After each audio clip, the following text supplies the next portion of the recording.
حضرت عمر فاروق اللہ اکبر، حضرت عمر جیسا بندہ 24 لاکھ مربع میل کا حکمران، اور شاہ روم کو خط لکھ کے کہتا ہے میں منت نہیں کرتا، میں حکم دیتا ہوں۔ اتنا تگڑا بندہ۔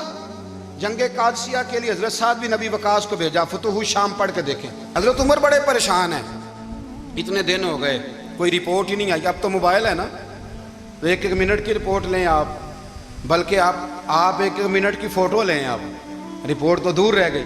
حضرت عمر فاروق رضی اللہ تعالیٰ عنہ بڑے پریشان ہیں کہ قادسیہ میں حضرت سعد بن ابی وقاص کے ساتھ لوگ جہاد کرنے گئے، رپورٹ کوئی نہیں آ رہی۔ اتنے پریشان تھے کہ باہر نکل کے نا اس رستے پہ بیٹھ جاتے جو رستہ قادسیہ کی طرف سے آتا تھا، جو بھی آتا جاتا پوچھتے جنگ کے کیا حالات ہیں۔ ادھر جب اللہ نے فتح دے دی نا، تو حضرت سعد بن ابی وقاص رضی اللہ تعالیٰ عنہ نے ایک قاصد کو خط دے کے بھیجا، کہنے لگے عمر کے پاس جاؤ، انہیں اطلاع دو کہ الحمدللہ اللہ نے اسلام کو فتح عطا کر دی ہے۔ یہ حضرت عمر کو جا کے دینا، وہ بڑے پریشان ہوں گے۔ وہ جو اس زمانے میں اس طرح ہوتا تھا کہ کئی دور دور سے صحابہ جو دوسرے شہروں کے ملکوں کے رہنے والے ہوتے تھے، وہ بھی آ کے شامل ہو جاتے تھے جہاد میں۔ کوئی ایک دفعہ مدینے آیا، کوئی 2 دفعہ آیا، پھر اپنے اپنے علاقوں میں بہت سارے لوگوں نے زیادہ دفعہ حضرت عمر کو دیکھا بھی نہیں تھا۔ وہ جو قاصد خط لے کے آیا تھا نا، اس نے ایک آدھ دفعہ دیکھا تھا، حضرت عمر بوڑھے ہو گئے، وہ پہچانتا نہیں تھا۔ ادھر سے وہ خط لے کے آ گیا، حضرت عمر مدینے سے باہر نکل کے اس روڈ پہ بیٹھے تھے جو قادسیہ سے آتا تھا۔ جب وہ اس آدمی کو آتے دیکھا تو حضرت عمر اٹھ کے کھڑے ہو گئے، فرمانے لگے قادسیہ سے آ رہے ہو؟ وہ کیا کہتا ہے؟ پھٹے پرانے کپڑے، ٹوٹے ہوئے جوتے، سر پہ پرانی پگڑی، کہنے لگے غلام مدینے کے رہنے والے ہو؟ حضرت عمر کہنے لگے ہاں مدینے کا ہوں۔ کہا میں قادسیہ سے آیا ہوں، الحمدللہ اللہ نے اسلام کو فتح دے دی ہے، الحمدللہ کفر کی کمر ٹوٹ گئی ہے۔ اس نے یہ بات کر کے تو گھوڑے کو ایڑی لگائی، گھوڑا دوڑنے لگا مدینے کے، حضرت عمر بھی ساتھ ساتھ دوڑ رہے، فرمانے لگے اچھا بتاؤ خالد بن ولید کا کیا حال ہے؟ تھوڑا آگے جا کے فرمانے لگے اسامہ بن زید کیسے ہے؟ وہ کہتے ہیں ٹھیک ہے۔ پھر اس نے اور گھوڑا، عمر ساتھ ساتھ دوڑ رہے ہیں، ساتھ ساتھ 24 لاکھ مربع میل کا حکمران، ایک جوتا پیر سے نکل گیا، عمر دوڑ رہے ہیں۔ آگے جا کے پوچھتے ہیں سعد بن ابی وقاص کا کیا حال ہے؟ کہا حضور وہ بھی ٹھیک ہے۔ کتنے لوگ میرے شہید ہو گئے مسلمانوں میں سے؟ کہنے لگا صحیح گنتی کا نہیں پتا، یہ لفظ ادا ہوتے ہوتے مدینے کی سرحد آ گئی۔ لوگوں نے عمر کو گھوڑے کے ساتھ دوڑتے دیکھا تو کہا امیر المومنین کیوں دوڑ رہے ہیں؟ وہ غلام چھلانگ لگا کے نیچے آیا، قدموں میں بیٹھ گیا، کہنے لگا حضور آپ نے بتایا ہی نہیں آپ امیر المومنین ہیں۔ آپ فرمانے لگے کیا بتاتا؟ میں تو اونٹ چرانے والے کا پتر ہوں، کیا بتاتا؟ وہ عمر ہوں جس نے اپنے گناہوں کا حساب دینا ہے، کیا بتاتا؟ جو سعد بن ابی وقاص کو جہاد پہ بھیج کے خود بزدلوں کی طرح گھر میں بیٹھا ہے، کیا بتاتا؟ کوئی حیثیت نہیں، کوئی تار، تو نے اچھا کیا، تو تو مجاہد تھا، مجھے ساتھ ساتھ دوڑایا، تو نے اچھا کیا۔ جتنے لوگ تھے چیخیں مار کے رونے لگے۔ حضرت فاروق اعظم سے کہنے لگے عمر جب تک تیرے جلوے رہیں گے اللہ کامیابیاں ہی عطا فرمائے گا، جب تک تیرا رنگ رہے گا اللہ تعالیٰ نوازتا ہی رہے گا۔ کچھ نہیں کبھی اپنا آپ ظاہر ہی نہیں کیا۔ بہت بڑے تھے، بہت بڑے تھے حضرت عمر، بڑے تھے۔ حضرت ابو رافع غلام تھے، قرآن پاک بڑا سونا پڑھتے تھے۔ حضرت عمر جب بھی انہیں ملتے کہتے ابو رافع تو عمر سے اچھا ہے، قرآن بڑا شاندار پڑھتا ہے۔ تو وہ کہتے حضور اگر میں قرآن صحیح پڑھتا ہوں تو آپ کو قرآن کی تشریح زیادہ صحیح آتی ہے، آپ بھی تو مجھ سے افضل ہیں۔ تو آپ فرماتے نہیں پھر بھی تو مجھ سے افضل ہے۔ کیوں؟ اس لیے کہ تو اپنے آقا کی نوکری بھی ٹھیک کرتا ہے اور رب کی عبادت بھی ٹھیک کرتا ہے، اور مجھے خالص صرف عبادت کرنی ہوتی ہے وہ بھی ٹھیک نہیں کر پاتا۔ ساری زندگی اپنا محاسبہ، ساری زندگی اپنے گریبان میں دیکھا، ساری زندگی اپنے آپ کو پرکھا، اپنے آپ کو ٹٹولا۔ 62 سال عمر بیت گئی۔ حضرت حذیفہ بن یمان ایک صحابی تھے، میرے نبی کریم علیہ السلام نا ان سے راز کی باتیں کرتے تھے۔ ہر بندے کا ہاضمہ ٹھیک نہیں ہوتا، سب سے راز کی بات نہیں کرنی چاہیے۔ حضرت حذیفہ بن یمان کہتے ہیں حضور راز کی باتیں بتاتے۔ مدینہ منورہ میں جو منافقین تھے ان کی لسٹ بھی نبی پاک نے حضرت حذیفہ بن یمان کو دی تھی۔ جب کوئی مشکوک آدمی مر جاتا نا تو صحابہ کہتے ہیں ہم دیکھتے اگر حضرت حذیفہ نے جنازہ پڑھا ہے تو ہم بھی جنازہ پڑھ لیتے۔ نبی پاک نے بھی کچھ جنازے نہیں پڑھے، ترمذی میں ہے، فرمایا عثمان سے جو بغض رکھے اس کا جنازہ نہیں پڑھیں گے۔ حضرت حذیفہ بن یمان اگر جنازہ پڑھتے تو لوگ پڑھتے، وہ نہ پڑھتے تو لوگ جنازہ نہ پڑھتے۔ حضرت حذیفہ بن یمان کہتے ہیں جناب عمر فاروق کی خلافت کے آخری ایام تھے، کچھ دنوں کے بعد وہ شہید ہو گئے۔ فرماتے ہیں آدھی رات کا وقت تھا، میں گھر میں سویا تھا بڑا بے فکر، اچانک میرے دروازے پہ دستک ہوئی، میں گھبرا کے اٹھا، اتنی رات کو کون آیا؟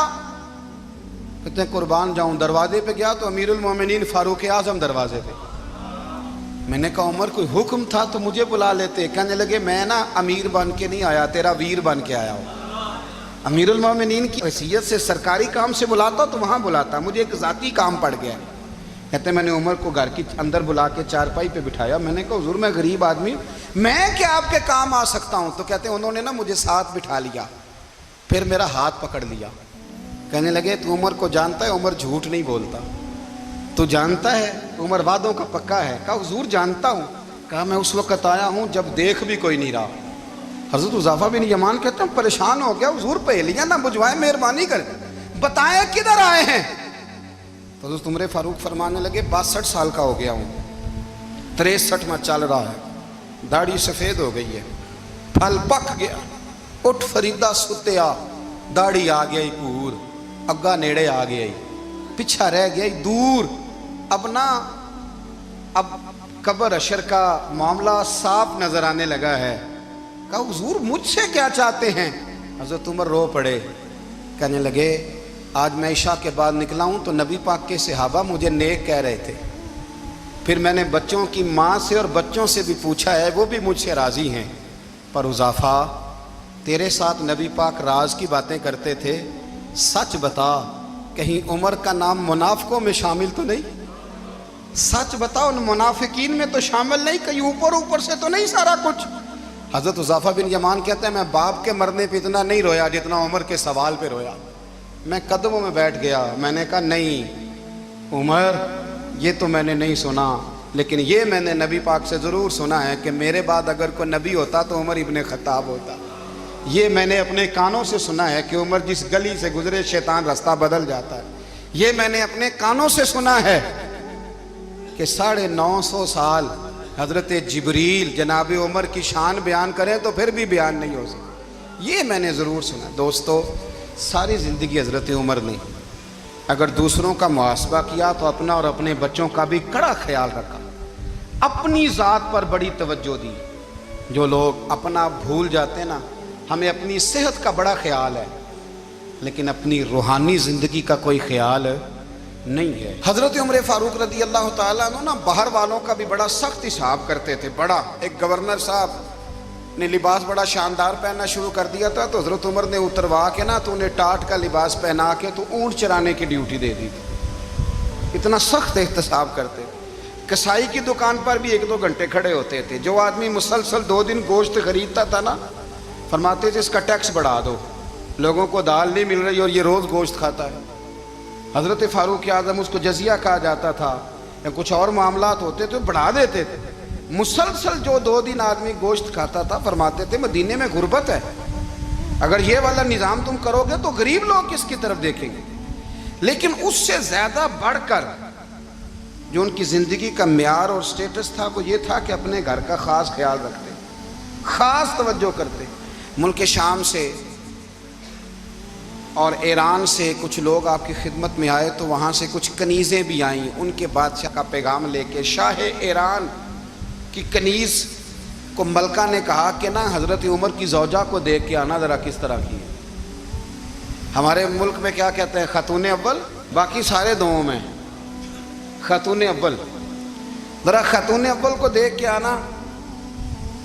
تو وہ جب آئی نا گھر میں ملنے تو کہا کہ مجھے میری ملکہ نے کہا تھا کہ عمر کی زوجہ سے اہلیہ سے ملاقات کر کے آنا، تو حضرت عمر کی اہلیہ نے نا ایک جوڑا کپڑوں کا دے دیا ملکہ کے لیے اور ایک خوشبو کی شیشی دے دی۔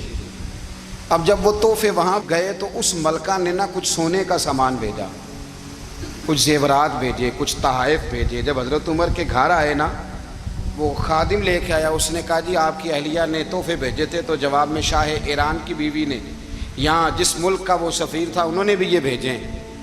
تو حضرت عمر فاروق نا وہ تحفے لے کے گھر گئے تو جا کے کہنے لگے اپنی اہلیہ سے یہ تو کب سے تحفے تحائف بھیجنے لگ گئی ہے؟ یہ کب سے نظام شروع ہو گیا؟ تو کہ حضور تحفہ دینا لینا تو ٹھیک ہے، سنت ہے، محبت بڑھتی ہے، تو یہ کوئی قباحت نہیں، اور میں نے اپنی ذاتی استعمال کے لیے جو چیزیں رکھی تھی وہ میں نے دی ہیں۔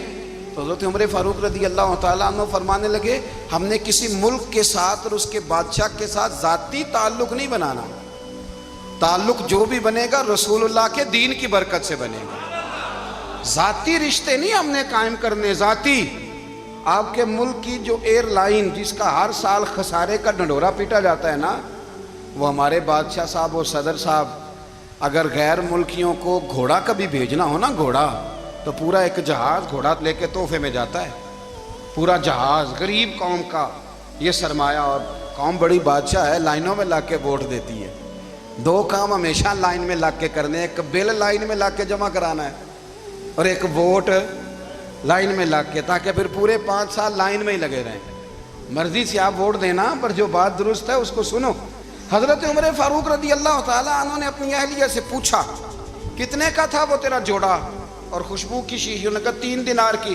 فرمایا یہ 3 دینار تیرے، اور باقی جو تحفے آئے ہیں وہ تو خود کہہ، چونکہ اس نے تیرے نام بھیجے ہیں، تو کہہ کہ میں مال غنیمت میں دیتی ہوں، تو کہہ میں مسلمانوں کو کہہ۔ تو زوجہ ہنس پڑی، کہنے لگی میں نہ بھی کہوں تو مجھے کہنا تو پڑے گا ہی، کہنا تو میں نے ہے ہی، کیونکہ سامنے عمر فاروق ہیں، لہذا فرمایا کہہ دیتی ہوں میں نے دیا خزانے کو۔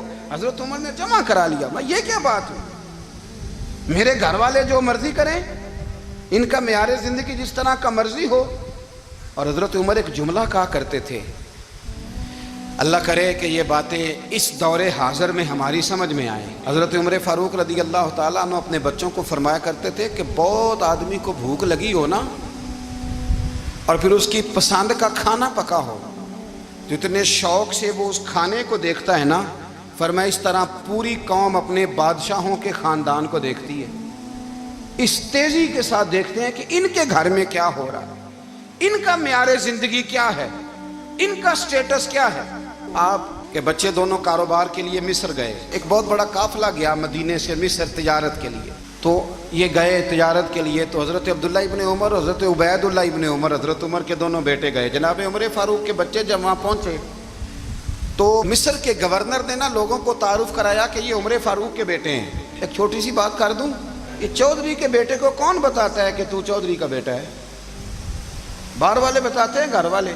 اور سیٹھ صاحب کے بیٹے کو کون بتاتا ہے کہ تو سیٹھ صاحب کا بیٹا ہے؟ اور مالک کو کون بتاتا ہے کہ تو مالک کا بیٹا ہے اور یہ کرایہ دار ہے؟ یہ کون بتاتا ہے؟ یہ سوچ ہم دیتے ہیں بچوں کو، چودھری اور کمی کی سوچ، امیر اور غریب کی سوچ، مالک اور کرایہ دار کی سوچ، گھر کے مالک کی اور کام کرنے والے کی سوچ، یہ ہم دیتے ہیں۔ یاد رکھنا، یہ ہم دیتے ہیں، یہ ہمارا مزاج ہے، یہ باہر سے نہیں آتی۔ تو کوئی شہزادہ ہے، تو سیٹھ ہے، تو نواب ہے، یہ سوچ باہر سے نہیں آتی، یہ اماں سوچ دیتی ہے، اماں، یہ ابا سوچ دیتا ہے، اور پھر جب تباہی اترتی ہے تو اس کے ذمہ دار بھی باہر والے نہیں ہوتے، گھر والے ہوتے ہیں، گھر والے۔ ہمارے بچوں کی طبیعتوں پر زیادہ نقش باہر والوں کا نہیں ہوتا، گھر والوں کا ہوتا ہے، یاد رکھیے گا۔ حضرت عمر فاروق رضی اللہ، بچے ہیں، شہزادے ہیں، وہ کاروبار کرنے گئے، اور وہاں بتایا گورنر صاحب نے کہ یہ فاروق اعظم کے بچے، امیر المومنین کے۔ لوگوں نے ان سے زیادہ مال خریدا، تجارت میں زیادہ نفع ہوا، ظاہر ہے کہ وہ آپ کے جو اللہ خیر کرے حکمران ہیں، ان کے کاروبار کتنے ملکوں میں ہیں، کس بنیاد پر ہیں؟ وہ صرف اس بنیاد پر کہ وہ حکمران رہے، ان کے لیے آسان تھا بڑے لوگوں سے تعلقات بنانا۔ حضرت عمر فاروق رضی اللہ تعالیٰ عنہ کے بچے ڈھیروں مال کما کے جب واپس آئے نا، تو حضرت عمر سے آ کے بچوں نے بطور محبت کا، ابا جی اللہ نے بڑا ہی فضل کیا ہے، بڑا مال کمایا الحمدللہ، یہ دیکھیں کتنا نوازا ہے۔ تو حضرت عمر کہنے لگے سارے قافلے نے اتنا ہی کمایا ہے، سارے قافلے نے اتنا ہی کمایا ہے؟ کہ حضور نہیں، سارے قافلے نے اتنا نہیں کمایا، سب کو اتنا نہیں ملا۔ وہ تو وہاں گورنر صاحب نے لوگوں کو تعارف کرایا تھا کہ یہ عمر کے بچے ہیں، تو لوگوں نے پھر ہم سے بڑا ہی خریدا۔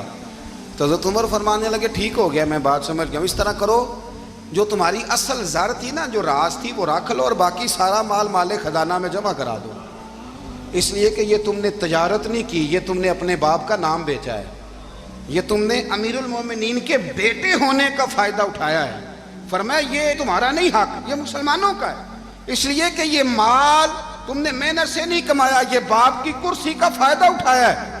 اور فرمایا اگر تم نے مال جمع نہ کرایا تو میں مال بھی لے لوں گا زبردستی اور کوڑے بھی ماروں گا، ڈبل سزا دوں گا۔ مرضی سے جمع کراؤ گے تو کوڑوں سے بچ جاؤ گے۔ بڑے بیٹے نے تو جمع کرا دیا تو چھوٹا تھوڑا پریشان ہوا، تو حضرت عبداللہ ابن عمر چھوٹے بھائی کا ماتھا چوم کے کہنے لگے بیٹے چپ کر کے جمع کرا، یہاں بھی فخر کر کے ہم عمر کے بیٹے ہیں اور قیامت میں بھی فخر کریں گے کہ ہم فاروق اعظم کے بیٹے ہیں۔ یہاں بھی ناز کریں گے اور وہاں بھی ناز کریں گے کہ عمر کے بچے ہیں۔ ہمارے باپ نے خود بھی حلال ہی کھایا ہے، اور جب ہماری کمانے کی باری آئی ہے تو ہمیں حکم بھی حلال کھانے کا دیا ہے۔ بھائی ہمارا مزاج دے، بچہ جب لے کے آتا ہے 2 لاکھ روپیہ تو کبھی پوچھے کہاں سے آیا ہے؟ جب وہ پہلے دن غلط دوستوں کے پاس جا کے بیٹھتا ہے تو کبھی نکالا ہے گھر سے اسے؟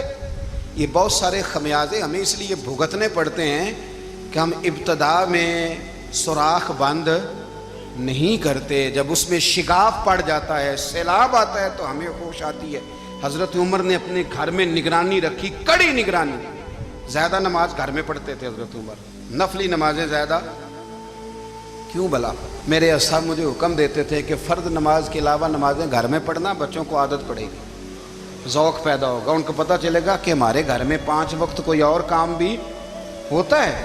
بھائی یاد رکھیں کہ آپ نے اگر سجدہ کرنا ہے تو بچہ لیٹ جائے گا، اسے پتہ کوئی نہیں سجدہ کیا ہے، لیکن جب گھر میں کبھی قرآن ابا جی کھول لینا، میں اکثر کہتا ہوں جب ابا جی کا موڈ بن جائے نا لیکچر دینے کا، وہ گھر میں شروع ہو جاتے ہیں، کہتے ہیں آپ لوگ نماز نہیں پڑھتے اس لیے میرے کاروبار میں برکت کوئی نہیں، تم سویرے قرآن پاک نہیں کھولتے تو میں تباہ ہو گیا ہوں۔ تو میاں آپ نے کب گھر میں قرآن پاک کھولا تھا؟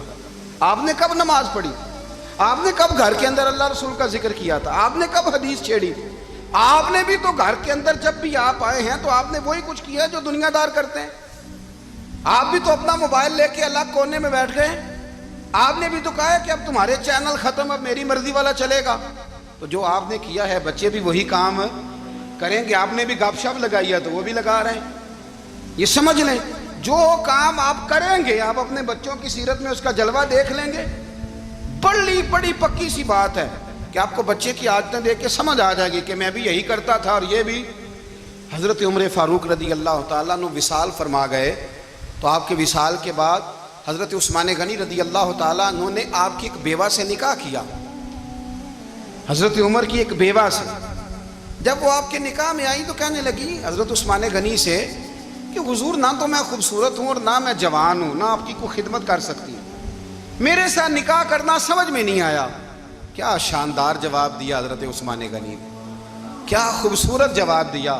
فرمانے لگے میں نے اس لیے نکاح نہیں کیا کہ مجھے تمہارے حسن سے دلچسپی تھی یا تمہاری خدمت کی ضرورت تھی، میں نے تو اس لیے نکاح کیا ہے کہ مجھے بتاؤ عمر فاروق گھر کے اندر اپنے رب کی عبادت کس طرح کرتے تھے، وہ قرآن پاک کس طرح پڑھتے تھے، وہ رویا کیسے کرتے تھے، استغفار کا طریقہ کیا، کس وقت کس انداز میں وہ اپنے رب کو یاد کرتے تھے۔ اس لیے کہ عمر کئی دفعہ گھر سے آتا تھا تو میں اس کے چہرے پر نور دیکھا کرتا تھا، میں روشنی دیکھتا تھا، ایک معیار دیکھتا تھا۔